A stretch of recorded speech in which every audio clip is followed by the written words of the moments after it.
First of all, thank you everyone for showing up tonight. It's unfortunate that it's the first beautiful night in it seems like weeks. So I'm glad that you chose to spend the evening with us.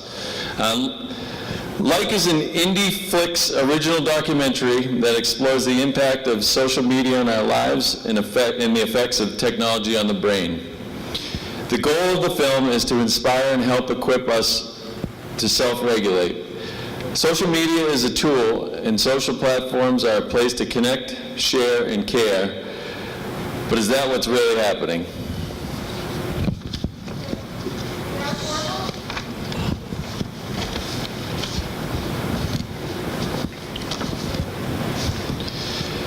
The film is 49 minutes, and following the film there'll be a brief question and answering session with a panel that we'll introduce after. So please stick around for that. The filmmakers created Like to explore the impact of social media on our lives and the effect of technology on the brain. They believe that the power in watching as a community is the power to change and permission to talk about it. All right. Yikes is all I can say right now, huh? Yikes. The first thing I want to do is just introduce our panel. So first we have Mr. Josh Otland. Josh Otland is the principal of Milford High School. He joined the faculty in the summer of 2018 after working at Hudson High School for the previous 16 years as a social studies teacher and assistant principal. Joshua earned a bachelor's degree from Middlebury College, a master's degree from Northeastern University, and is pursuing a doctorate from Northeastern as well. Over the past 20 years in public high schools, Joshua has been in a position to directly observe the dramatic evolution of mobile technology and social media in the lives of young adults. In a decade of administrative work, Joshua has worked extensively with students, families, and educators, all struggling to take advantage of the power of technology for learning while trying to control the harmful effects. Mr. Otland. We have Dr. Felix Perriello. Dr. Perriello is a board-certified pediatrician who specializes in care of children and adolescents. He has practiced pediatrics for over 49 years and has been a member of the American Academy of Pediatrics for over 50. He has been the Milford School District's physician since 2008. Dr. Perriello on the end. We have Amy Leone. Amy Leone is an independent consultant and licensed mental health counselor based in greater Milford area. Amy has been a mental health counselor since 2000. She's the owner of Community Impact, as well as the chair of the Juvenile Advocacy Group, or JAG, a multiple community coalition. She's an adjunct professor at Framingham State University Graduate School. Amy is the founder of the JAG Youth Council. In her current role as chair of the JAG, she works with the towns of Milford, Bellingham, Mendon, Upton, and Hopedale to bring them together to prevent underage substance abuse, and has been an integral part in refurbishing the Milford Town Playground, as well as sustaining many environmental changes in the youth substance abuse. Amy. We have Joni Geltman. Joni is a prominent parenting expert who provides home-based parent coaching, speaks publicly on issues relating to child development and parenting, and designs and implements training workshops on parenting and education leadership development.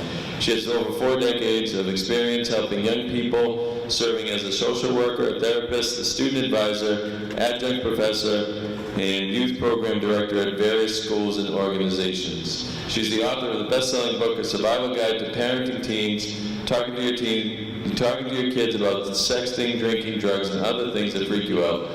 Geltman has been featured in or written for USA Today and the Boston Globe. She has served as an adjunct professor for the past 25 years at Curry College in Milton. She teaches in the Department of Psychology, covering child and adolescent development, family psychology, and dysfunctional family life. Joni? And we also have 2 students. Amy brought her son, Gabe, with her. Gabe is a sophomore at St. John's High School. He always has He's been an old soul living out his dreams and seeking discomfort to challenge himself in an effort to truly embrace the meaning of life. He's an assistant coach and a stats guy at the St. John's basketball and baseball teams for the past 2 years and helps coach his younger brother's baseball teams. Gabe recently has decided to purge social media platforms in an effort to embrace the true meaning of life. Here's Gabe. And then we have Cassandra Probert, who is graduating very shortly and attending UMass Amherst in the fall. She plays soccer and runs track. She is going to study chemical biology. Sound right? All right, good. So there's Cassie. So let's have a hand for our panel.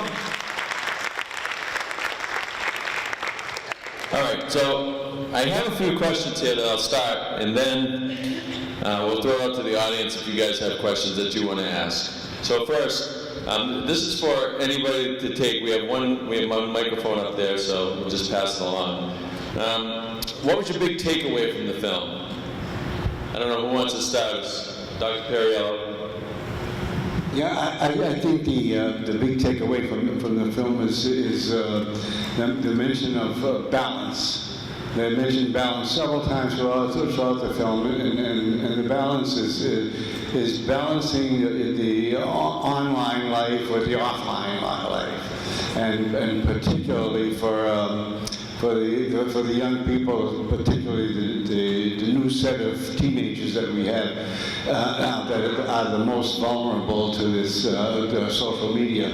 So I think that if we can get a balance, meaning that the kids get their time for physical activity, their time for sleeping, their time for dinner time, their time to be family-oriented and socially with the family without the contraptions. That I think that we will be much better off. And there are ways to do that, which I can go into in a little while. If you have any other questions, we can do.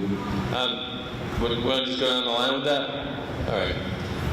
I took away the fact that I need to have get rid of that red button, the red, and change the color. But I also thought to myself, when they were talking about being role models, Gabe looked right at me, because I think I need to do a better job of the balance as well. So I looked at it to myself. Yeah, what I really took away from it was that it was really telling us how we take our phone. The first thing we look at when we wake up is our phone. It captures our attention completely. Most of the connections we make are through our phone, where really most of our connections that we should make should be like personal. Like it was saying, we want people to see what we want to be on our phone, where when we take the human connection away, we really take our own personalities away from the human aspect of social media. Good point. I was going to say, I wish we would all stop letting other people tell us we're okay, and that the way we look is okay, and the way we say things that are okay, that we start to give ourselves the validation that I'm okay. And the way that you do that is by doing things that make you feel proud of yourself. And I think sometimes we get lost in that our picture is what makes us feel proud, rather than our achievements and the challenges that we put on ourselves and meeting a hard challenge, and that is really what makes us feel good. So that's what I took away. Thank you. What I took away, I think, is just how much I might need to step back from social media. I'm not really an avid user. I don't use it all the time, but I still check up on Instagram and Snapchat a lot, so maybe taking a step back and really trying to build connections with my friends outside of social media, especially since we're going to college next year, trying to make sure that we're keeping in touch through other ways of communication. Good. What's on my mind is hearing a lot of the young people in the film talk about something that I've heard young people say to me in different ways for a long time, is this kind of recognition that there's something messed up about this. People recognize that, like, I like this, I use this, it's useful for me, it does good things for me, but I also kind of know that there's something messed up about this too.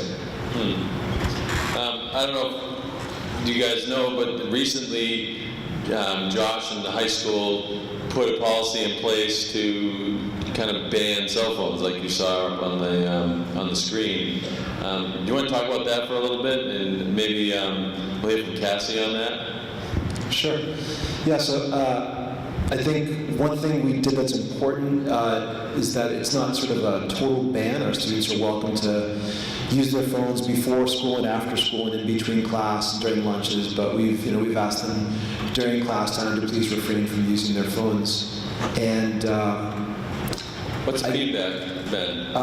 My colleagues are thrilled. It's kind of exceeded their wildest expectations in terms of the benefits that it's brought to the classroom. I've heard from a lot of our students, Cassie can give us her take, that they get it, and they kind of get that it's a good thing. We never expected all of our students to stand up and give us a round of applause. We limited their use to cell phones in schools, but I've heard really clearly from a lot of students that they know that we're coming from a good place, and they can kind of see that actually it has been a positive thing for them individually and for our school as a whole. Good. So the phone policy came in, I think, early April, so I only had about a month left. And I think, as little as I saw, I think that in the years to come it will have a really good impact. Just in my classes, not having my phone on me, having a consequence when my classmates would take it out, I think that it took away the use. I would find myself, before the phone policy, just scrolling through Instagram or on Snapchat for no reason but to not pay attention. And I think that it definitely helps with grades and paying attention, making sure that we're all actively listening to our teachers. And I did find that it was helpful with the last few weeks of my schooling to be able to really pay attention to my teachers and embrace my last few weeks with my teachers. I don't know, it was very exciting to actually be able to talk to my teachers instead of being on my phone all the time. So I don't have a problem with it. Good lesson to take with you to college, too. Can I just tell a funny story? I teach at Carter College, and my college students, I have a policy in class of not using your phone, and we try to remember to shut them off. But I was showing a movie, and I couldn't keep my eyes on everyone. And I turned around, and everybody was on, and it's a movie I love, I cry, I've watched it 25 times. I wanted everybody else to cry with me. And so I stopped the movie, and I had everybody in the class take their phones out, and I had them, there were 30 students in the class, took the whole rest of the class. I had them go around the room and read the last text message they had gotten from whomever. And these were the very, very important messages that they absolutely needed to read. What's up? A picture of a sandwich that someone had sent from the cafeteria to show what lunch was. A picture of, their pen. It was literally, there was not one out of 30 students that it was something that they had to share, so that whole FOMO, that worry, that fear of missing out, unless you really miss hearing what's up, and they all laughed, and it was a meaningful experience because they realized we're really not saying anything here. So I just thought that was kind of a funny story about what happened. And so now, but it's a struggle. It's a struggle. They told me, I asked my college students, my freshmen, the first class, what's going to be your biggest challenge to your own success? And they all said, my phone. They all said my phone. And they all said, kids, you'll love this, I wish my parents had set more limits around my phone. That's what they said. Because they feel now they are struggling themselves to set their own limits, and they don't have the discipline, and they have to start from scratch. So. I don't know if you guys had anything to add to that. Yeah, so like I said, in the, like when you were saying earlier, so I go to St. John's, we can't have our phone at all. It has to be in our locker, but really nobody ever puts it in their locker. From the first bell, which starts at homeroom. So we can't even have it from homeroom, in between classes, in lunch. So from homeroom to the last period of the bell. It is supposed to be in your locker. And it's been there since I was a freshman, and I'm still a sophomore, and it's still there, and I don't think it's ever going to change, because I think they really do see the importance of kind of like trying to keep it away from us. Like they said in the video, when you put your phone outside of your room and you charge it, it takes away the temptation to just check your phone again. Well, having your phone in your pocket during school is just a temptation to keep checking your phone. It buzzes. The first thing anyone will do is check the message that just buzzed on their phone. Whether it's the news, whether it's a text message, whether it's a sports notification, we're all just going to check it and we'll either put it back or we'll respond. Well, taking that away, we kind of really engage more throughout the day.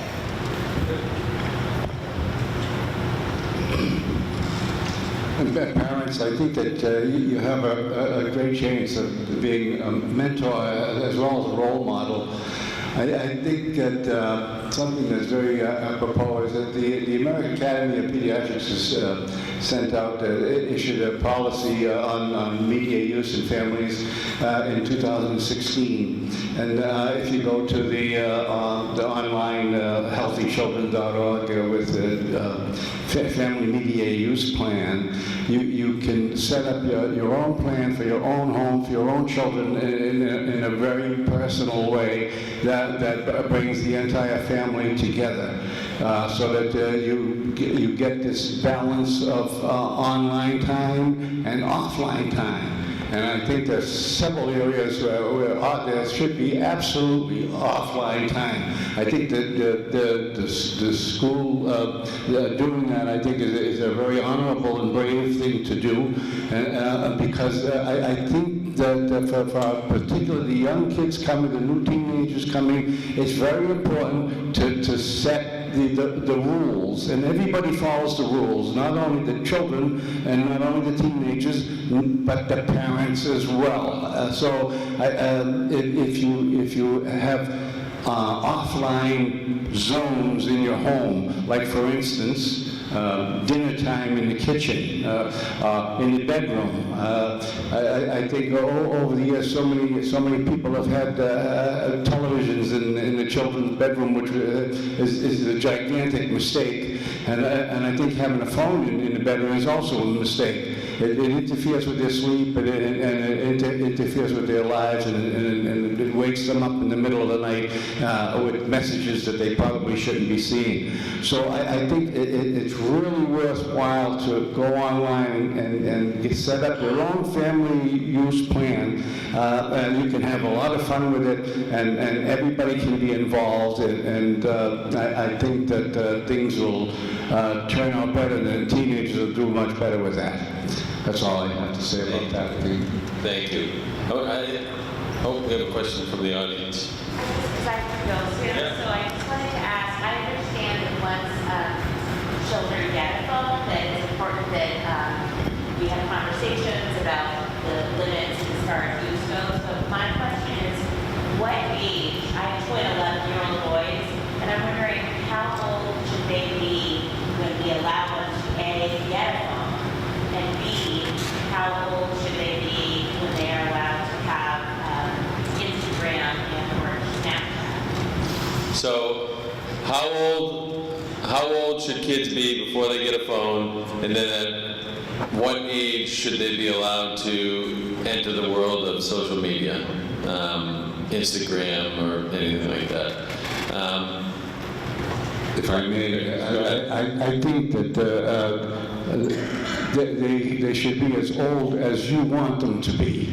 If you think that they're ready for a phone at age 11, there are plenty of uses that an 11-year-old can have for a phone, and it's a good way for you and them to be online together. And in the time that they are using it, you're showing them the proper way, the things to avoid, and how to be a good civilian on the internet or whatever they're using. So I think that's really a personal thing, but there's certainly technology technology is here to stay. There's no question about it. We can't do anything about it, and it's going to have impact on everybody's lives, especially 11-year-olds as they get older. So now is the time, I think, to have them use it, and you supervise it, and together you can have fun with it, and they can enjoy it, and they can actually develop their health and their social and mental well-being in the process of doing that, rather than getting anxiety and depression and other things that follow. So now's the time. I also think letting the kids know that you pay the phone bill, and that you can check that phone at any point in time. If they have a password, you have the password too. You can set up 2 passwords on an iPhone. One can be the kids, and one can be a password that you put in. My youngest son, I have 2 passwords. So he has his, and I have mine right on his phone, so I can get in it at any time. And letting them know that I can look at it at any time. And just, you pay the bill. It's just like you pay the mortgage, you want the house cleaned and, everything picked up. And I think sometimes as parents, and I'm guilty of it sometimes myself, is, we get lost and, we forget that balance, and sometimes we don't follow up on it, and we need to. We need to remember that we're the parents, we need to look at the phone, we have the right to the phone, and we need to talk about it too. And setting the guidelines, like, Dr. Perriello said, no phone at the dinner table.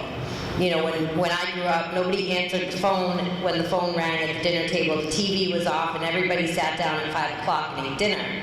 That still can happen, and now there's no phones. And, it becomes an issue in relationships with husbands and wives, girlfriends and boyfriends. We all look at people going out to dinner, and how many couples are talking to each other? They're on their phones. So it's always interesting to just sit back and observe what everybody is doing and how much, we need to step back from these phones. Yeah, I don't really think I can speak to the point of when kids should get their phone, because I'm not a parent, luckily.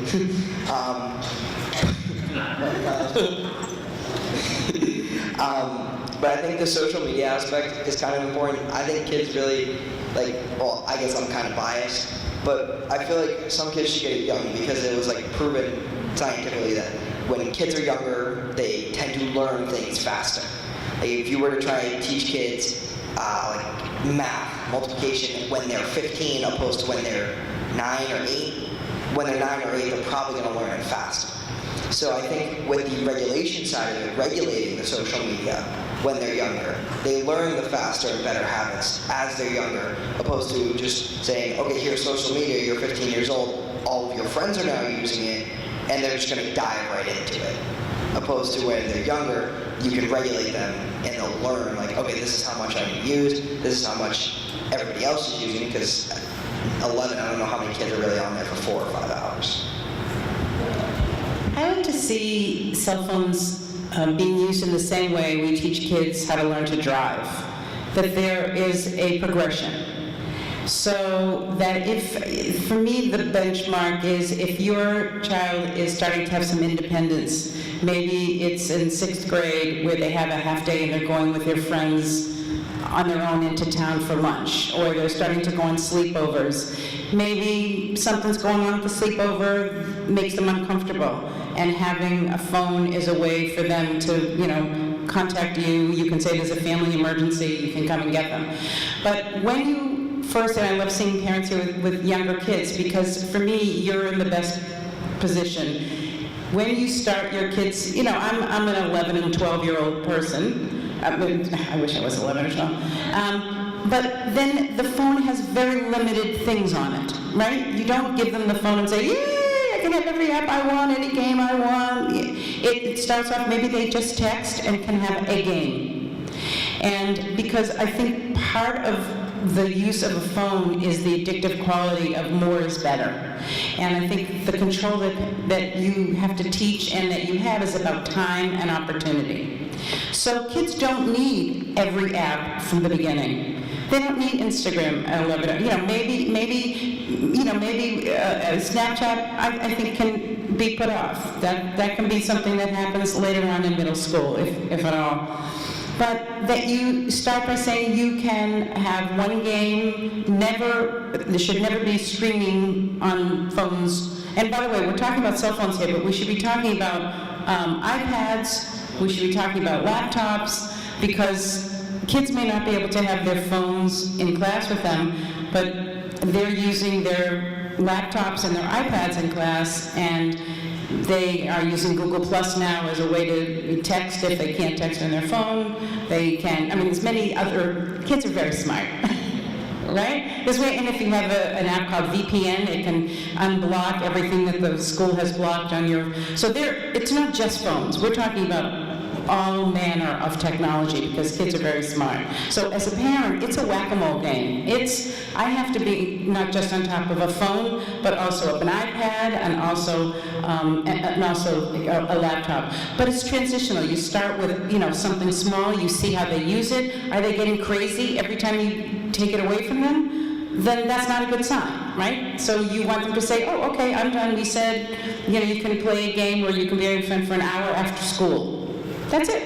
That's all they need. And then maybe as they get older, they can have more time. So you're giving them the privilege of of age. You show us how you use it, then we add a little bit more and see how you use that, rather than say, here's your phone. Knock yourself out. So transition. Well, I kind of went through exactly what you just said. So when I went into 5th grade, we moved up to the Stacy Middle School. When I was there, now it's Woodland, but I moved into Stacy, so I got a little slide phone that could text and could call. And my numbers in my phone were my mom and my dad, my brother, sister. And eventually I moved into getting my friends' numbers, but it was just texting and calling. And that was to say, I'm going to the library after school, can you pick me up? I want to go to Charlie's Market and get a coffee that I'm not going to drink at the library, like stuff like that. And then I got an iPod Touch in 6th grade, which could have apps on it. And that was when I was first introduced. Snapchat actually came out when I was in 6th grade. And I got a Snapchat and didn't Snapchat anyone, but I had the app. And as that moved forward, that was what I had until 8th grade. And in 8th grade, I got my first iPhone, which was the big thing. My friends had all had them since 5th grade, but I just had never had one. Got my iPhone, and that was when I started having the freedom to be able to use my phone for texting, for social media, and that was in 8th grade when I was, 14. So that's what I experienced, and I think it worked out pretty well. I don't tend to use social media as much as a lot of my friends do. I don't really post on anything.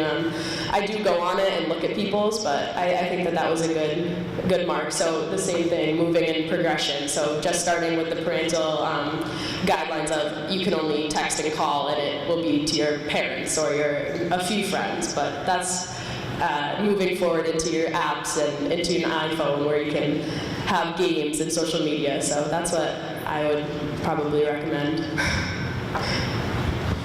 I think parents are in the best position to judge what's the right time for their children, but I'll offer sort of two thoughts on the matter. As a high school principal, so I see the ugly bits as a high school principal, and I was an assistant principal for 8 years, so I really saw the ugly bits when I was an assistant principal for 8 years. So number one, against parents, if you think that you're going to be able to effectively monitor and regulate your students' phone use, you have to get out of denial, right? So you can do your best, and you can probably, I think, mitigate their exposure to some of the nasty bits, but you have to accept that, they're going to get access to some of the nasty bits of the world of social media and the internet. That's not a reason to sort of have an outright prohibition, but I think you have to be in a place as a parent with your child where you feel like they're ready for that in terms of their development as an individual. The second thing that that I've had a front row seat to, that I sometimes think that some parents are not as in touch with as I am, is the level of toxicity that exists on social media and the internet is indeed extreme and severe. So, our kids are going to engage with it at some point, right? And I don't think that trying to shield them from it indefinitely is in anyone's interest, but I do think that parents kind of need to go into it eyes wide open, and they need to understand that, like, is it ugly? Like, it's really ugly.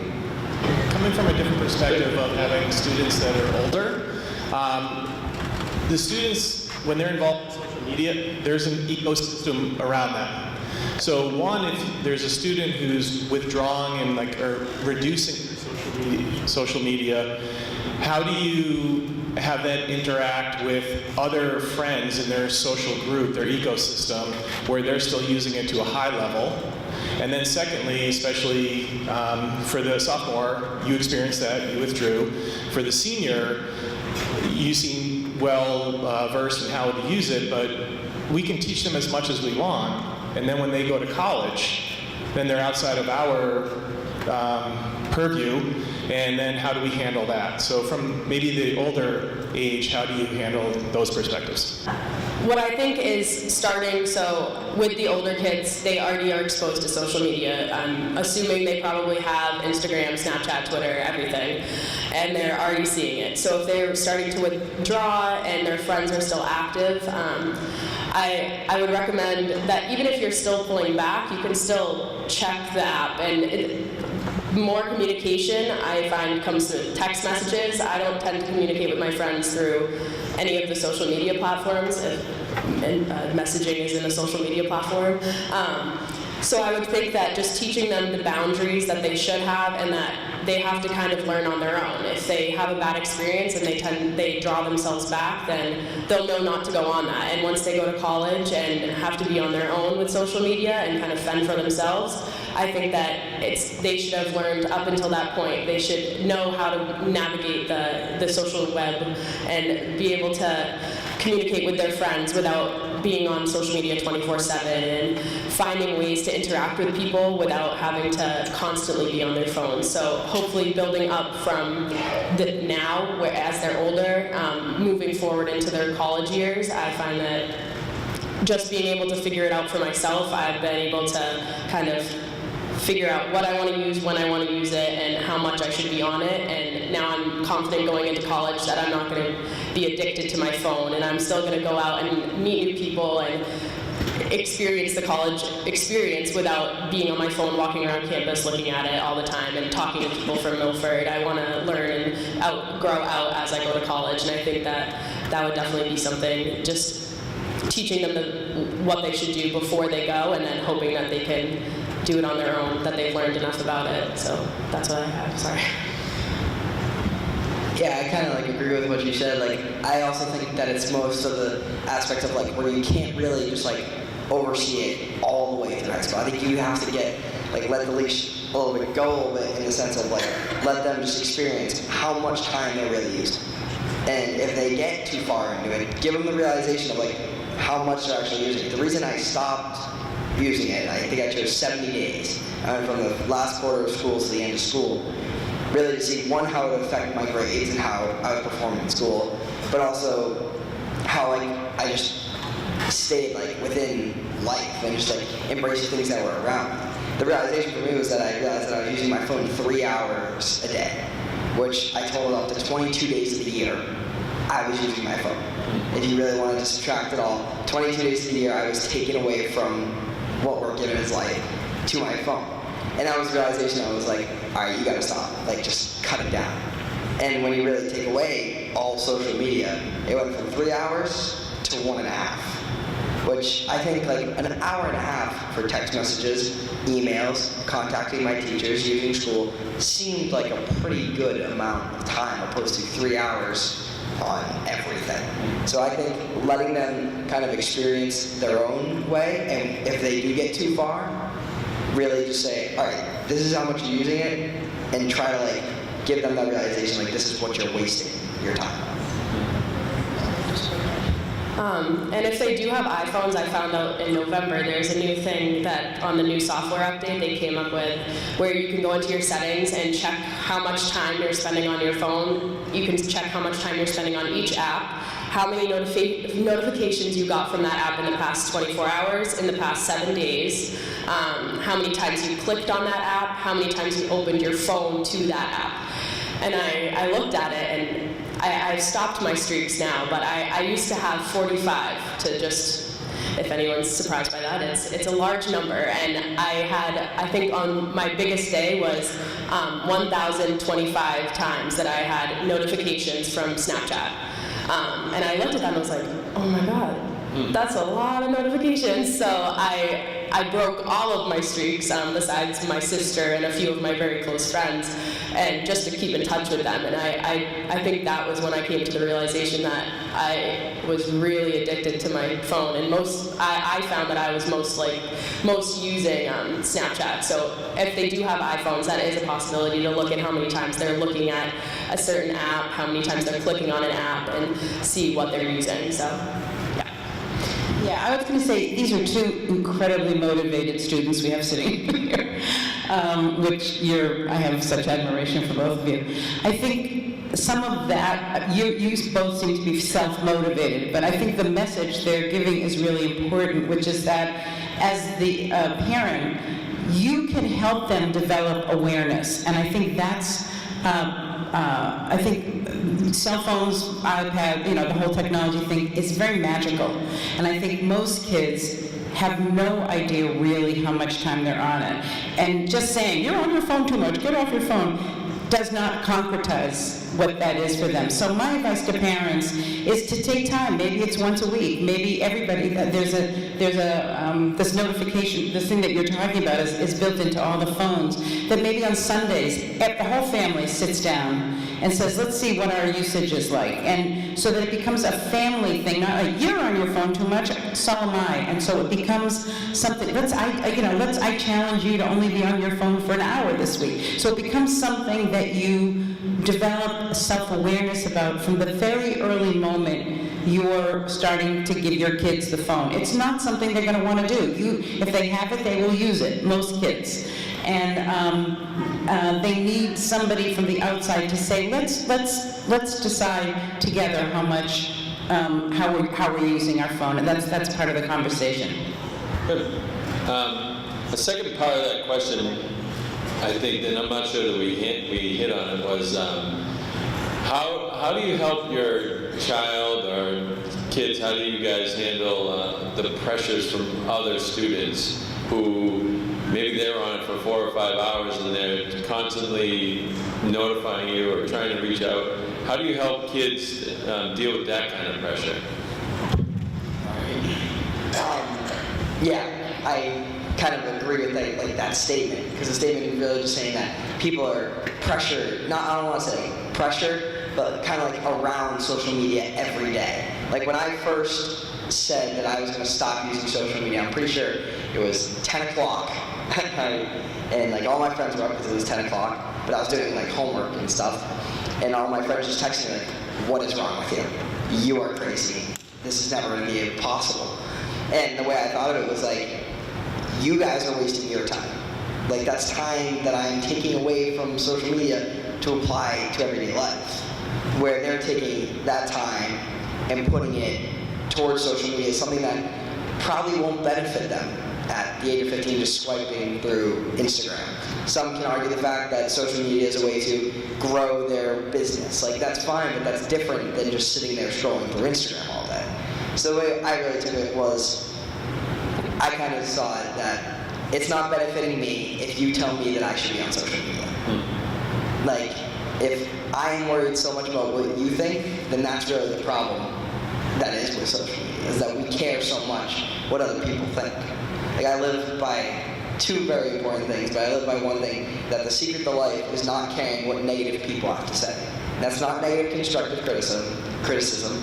That's just negative, aspects of life. Putting people down.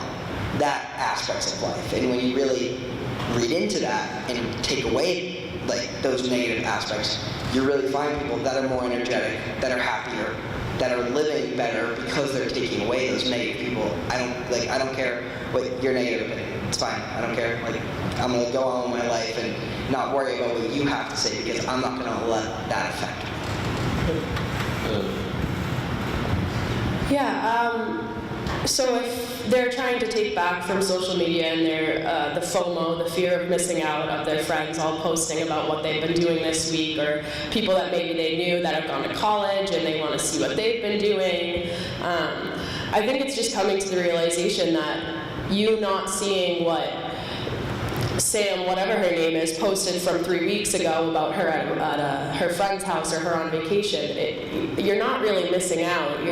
That's something that's wonderful she wants to post, and people are going to support that and say, oh my God, that's cool, look at where she went on vacation. But it's coming back and saying, well, what am I doing? What is my life? Like, you don't have to get reassurance from everyone that what you're doing in your life is important and that it's cool and that 400 people are going to like your post. I think just being able to have this self-confidence and reassuring yourself that not being on social media 24/7 isn't really going to impact your life that much.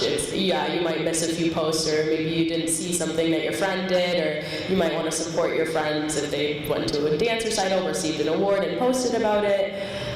But you can support them by just calling them and saying, hey, good job. You don't really need to like their pic. It doesn't mean that much. So I think finding other ways to communicate and with your friends. So if they're stepping back from social media, maybe saying, okay, let's make a time where we're going to hang out and we'll look at pictures from this week. We'll look at what we've done, and we'll meet up and talk about what we've been doing. Just trying to bring social interaction back into teenagers instead of just having to rely on social media. That's good advice. So I just want to try to pick up on something that Cassie said to respond to that question as well. Like, how do you sort of, help young people kind of resist some of the pressures? And Cassie just said, well, I think you just said, like, you just have to have the self-confidence. So, like, that's a quick line from a very self-confident young woman, right? So, like, when Craig contacted me and said, like, hey, Josh, like, who do you think you could have come out? I said, oh, Cassie Probert, right? Well, I said, contact Cassie, because A, I think she's going to come, B, I know she's going to be really articulate, and B, I don't think she's going to sweat being up on stage in front of people, right? So, we all know whether, we think back to our own youth, to our own lives, those of us who have multiple children, we know that, like, not everyone has the same level of self-confidence. We have some, we have some friends, some children who are far more susceptible to pressure from their peers than other children are. And so I think that, like, from a parent standpoint, I think we have to know our kids and be clear-eyed about, like, well, which of our kids do kind of exhibit higher levels of self-confidence, which of our kids have higher levels of resiliency. And with them, I think they're going to need something very different than our children who we know are more susceptible from negative pressure from their peers, our children who have lower levels of self-confidence, our children who are not as resilient, right? And then I think that's going to be our guide as to how to support them. It's not going to be one size fits all. I think it really needs to be kind of customized to, like, our individual child and sort of how we gauge, like, their level of independence, their level of resiliency, their level of self-confidence. Thank you. One of the things that the movie talked a lot about was anxiety and depression, seeing higher levels of anxiety and depression. So for kids, that's like feeling sad and not happy about life and feeling jittery and nervous all the time. That's anxiety and sadness. And I teach college, and I've been teaching for now 27 years. So I've seen 3 different generations of college students. Your age parents, the Gen Xers, then I've had the millennials, and now I have the iGen population. And my current college students, in the beginning of their freshman year in my Intro to Psych class, I asked them to tell me anything they would like me to know about them. I had 60 students, and of that 60 students, I want to say 40 to 45 of them were on some kind of anxiety or depression medication. So we are seeing increasing levels of anxiety, depression, and I do think it comes from social networking. And I think that when you have children, the thing you can control, as I said before, is time and opportunity. And when I've had parents to set say, well, you can have 2 hours of social networking. You choose those 2 hours. Maybe you tend to use 15 minutes here, but the phone, there's lots of great parental controls now. So after 2 hours on Instagram, you can't use it anymore. It shuts down. The app shuts down. Or 2 hours on Snapchat or whatever the app is. What parents have told me after they institute these parental controls is that their kids are actually relieved. It takes about a month when they don't have 24/7 access, but once they know they still have it, but there's only a set amount of time, and they can decide. They can use it all at one time. They can spread it out throughout the day. So the kids become in control of how they use the time, but there is a time limit. And parents have reported to me that there is a relief, that it's like, oh, I can't be on my phone all the time, because it's a pressure. For those of you who are on Instagram and are posting all the time, there is that pressure that you have to see, but just like those kids were talking about in the movie, and it's taking away that pressure until you're ready to take it on yourselves, which you guys were able to do. But I think what Josh says is that most kids don't have that ability yet to, it's like putting the potato chips in front of me, I'll eat the whole bowl. Give me a small pack of 100 calories, I'll be good. And so some people need, portion control to help. Amy and Dr. Perriello, I just want to hear your thoughts about the social media and anxiety, and does one cause the other? I think in my practice, in my experience working with a lot of teens, a lot of their anxiety and their emotions, or their, whatever not being included, a lot of it stems from their perception of, what others are thinking of them and not being included. And, a lot of times the clients that we see, they are talking about what's happening on social media. It was interesting to see about the doctor talking about plastic surgery and body dysmorphia, because one of the things that we've seen an increase in is a lot of eating disorders, and what the kids are looking at their own image to be based on, all these filters and things that they see on Instagram. So we've seen a large increase, especially in younger kids. We would say that it was like the 15, 16-year-old that was starting, we were seeing that population with eating disorders, and now it's a lot younger, and there's that underlying depression and anxiety too, and the lack of sleep added onto it. But we definitely are seeing it as a contributing factor.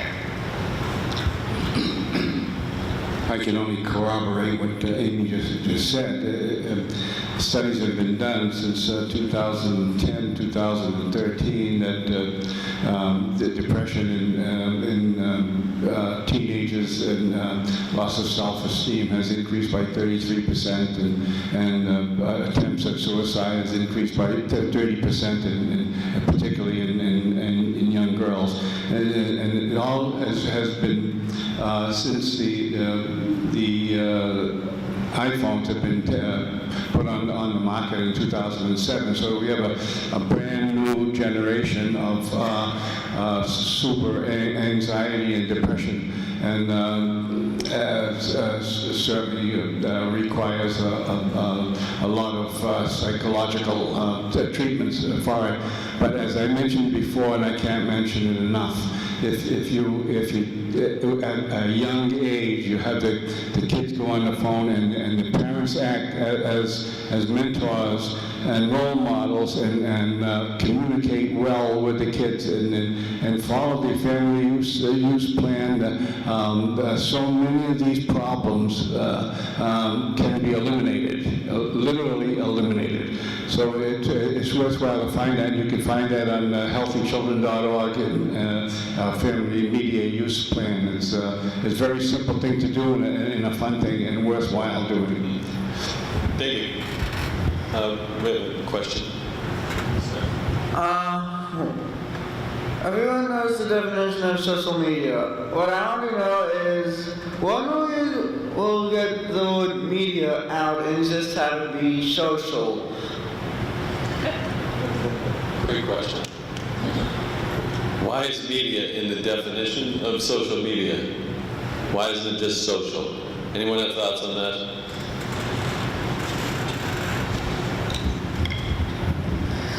I think that one reason that it is social media is I find that a lot of younger kids, teenagers my age, we do get our source of news and our media from Snapchat. They have news stations that do little videos and give you 2-minute videos of news, and Facebook, Instagram, they all have their news sources that go through them. So I think that it is definitely a source of media and a source of getting your information.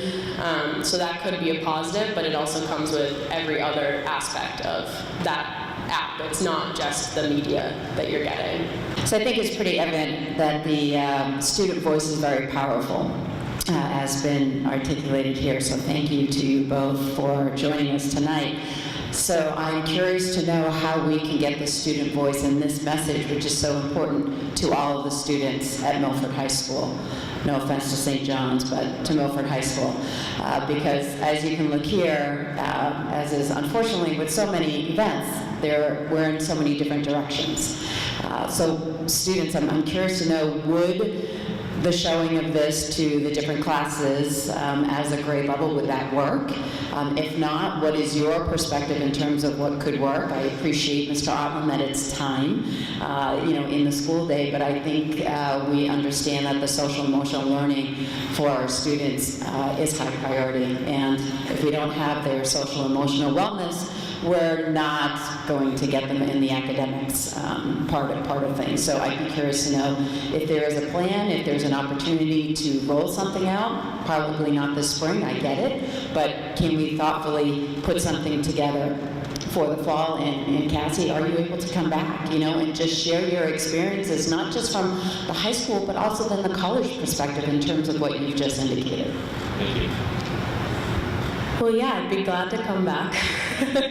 But I think that one of my favorite parts about this video is it isn't just shoving in our face social media is bad, which is, I think, it tends to be the argument that everything that happens on social media is bad. And as a teenager who uses social media daily, it's my immediate response is, well, no, it's not, because I use it and I have a great experience. That's how I connect with my friends, that's how I connect with my family, my relatives who live out in other parts of the country.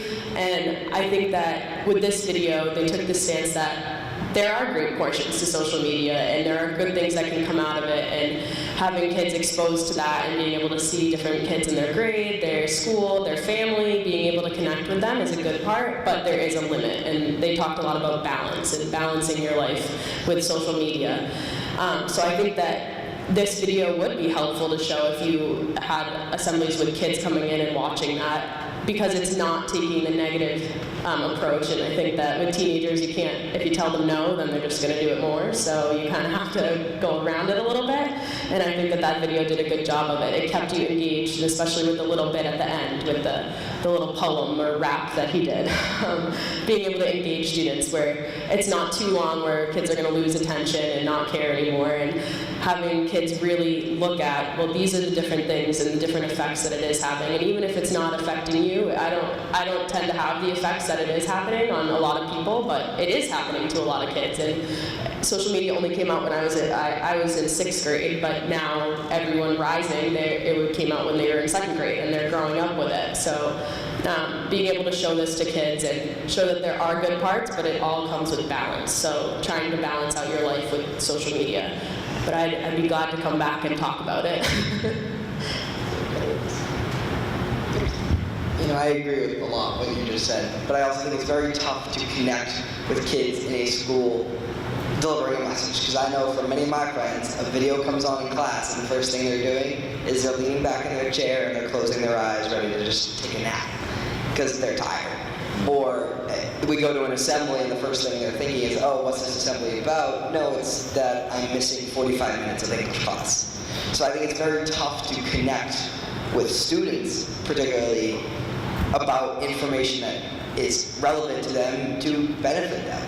I think one of the most successful ways I've ever seen is, I wish I could remember her name, but she came up on the stage and she stood up and she said maybe one of the most outrageous things, and it got everybody's attention.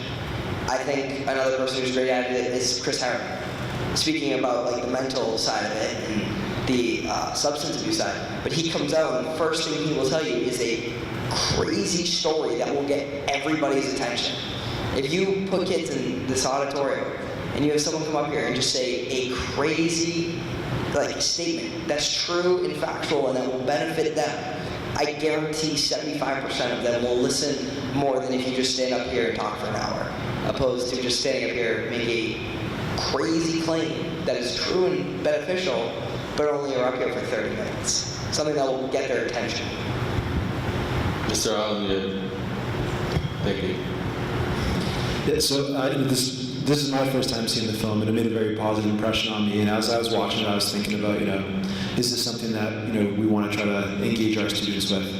And I anticipate we will. I don't want to make a decision on the spot as to how we'll do it, but I do want to let families know, particularly families who have kids who aren't yet up at the high school, that one of the changes we're making next year that I hope is going to be a very positive change here in the school is we're going to have two periods a week that we're calling flex block. That's where classes are going to stop for an hour on Monday afternoon, an hour on Wednesday afternoon, where we can do all sorts of things that we can't do now. So, for example, if we're going to sort of have assemblies to bring students down to watch a film, I'm pulling students out of English and math and social studies and science, and they're worried about missing class time, and my colleagues aren't very happy about giving up class time, and I'm hoping that this is going to allow us to bring a lot to our students that we're not bringing now. And I think this film might be, a good example of one of the things that is sort of hard to jam into the schedules that presently exist, but I think we'll have a lot more opportunities going forward. I think that's going to be really good for our students. Good. And I think when you asked if that's not the best way, then what would be? I think that we've had a lot of assemblies over the past 4 years, and in my experience, when we come down with our grade and we all sit down and there might be a speaker or it'd be a video and then a guest speaker, if it's someone older, and then you're probably not going to get as much attention as you might want. So maybe having people who are around the same age group, having kids come back and talk about social media, I think getting the reaction from 15, 16, 17, 18-year-olds will be much easier than if you have a 45-year-old talking about their experience with social media. Well, they might not have the same experiences. So having someone around the same age group that would know what they're going through and what they're talking about and have experienced the same things would probably be most beneficial. Can I also just say that in my work, because I work mostly with parents, and I think there are many lost opportunities. And I think that what happens with parents is they're so afraid that it becomes a lot of finger pointing. If you don't get off your phone, I'm going to take your phone away, or it becomes about the rules. And I think what kids really need is they really have no one to talk to about what it's like to be on social networking, because they can't really talk to each other because they're doing it with each other. They're whatever some of the things are that are hurting their feelings, or they didn't feel like they got a good picture, or they wouldn't say that to somebody. They're taking all of that in. And so what I love is for parents to use opportunities, using what I call I get it moments, where they sit down and say, wow, I get it. It must be so stressful to be on Instagram. I mean, you must be so worried about the way that you're looking. In other words, understanding what it is that's driving your kid to use it, and taking it out of the I have to be the parent and teach them a lesson moment, but jumping into the moment with them. Gee, what's it like to get the best picture? What does that feel like? What does it feel like if you only get 20 likes instead of 40 likes? Does that make you feel bad? So that they have someone to talk to, that those feelings never get minimized, because then we're probably thinking, oh, really? Do you care that you didn't get 20 likes on your picture? But yeah, they really did care. And so as a parent, to use some of those moments, where you can connect with them. I know what it's like for me, and I'm speaking for myself really. I post my blog, I have a parenting blog, and I post it, and you better believe I check to see how many people have read my blog. And I'm like, if I don't get that many, I feel bad. I'm like, oh, like my blog today. And so I get, that feeling. And so I think to jump, what I call jumping into your kid's life and saying, honey, what does that feel like? Not don't do it, but I get you're doing it, and tell me what that's like. What's your experience like? And really give them someone to come to say, I hate the way I look today, and I hate the picture I took today. And, you can say, wow, that must feel really bad. Not like, well, it doesn't matter what other people think about you. You shouldn't care what people think. They do. They care. And we have to, as adults in their lives, be with them. So, there's good, there's big programs, and then there's the micro, the family, and where they can get that kind of support too. Thank you. That's just about the time that we have. So I do want, let's give a round of applause here for our panelists. Outstanding. Thank you, guys. Couple things real quick. For people that weren't able to come today, we are going to send out an opportunity for people to view this film on their own. We have rights to it. It's going to be a small fee, but we have rights to it for a week. So we're going to send that out, and you guys can pass the word that it was a good film, worthwhile film, and we do get some of the money back to the school. So we'll be sending that out. We'll have an opportunity soon with Joni for any parents that want to kind of meet and talk this through and setting up guidelines and among other things. So we're going to send that out soon. But then I also want to point out Vinny and Christina, who work for the Milford Ed Foundation. You're welcome. But the three of us kind of work in conjunction with some other staff members, parents, community members. And we try to bring programs like this out to families as we try to engage families more. So this opportunity, and then we had Joni in the winter. It was a snowy day. Let's not talk about it. Right. But those opportunities came from survey results that we got from you guys. So parents told us that they wanted to learn more about social media, about technology. So we're bringing programs like this in. So it's important that when we do send out those surveys, you guys are honest and give us some good feedback so that we can bring programs that'll be beneficial for you. One of these days we'll get the timing right and we'll get more people here. But we'll keep working at it. So thank you, everybody. Thanks for coming out.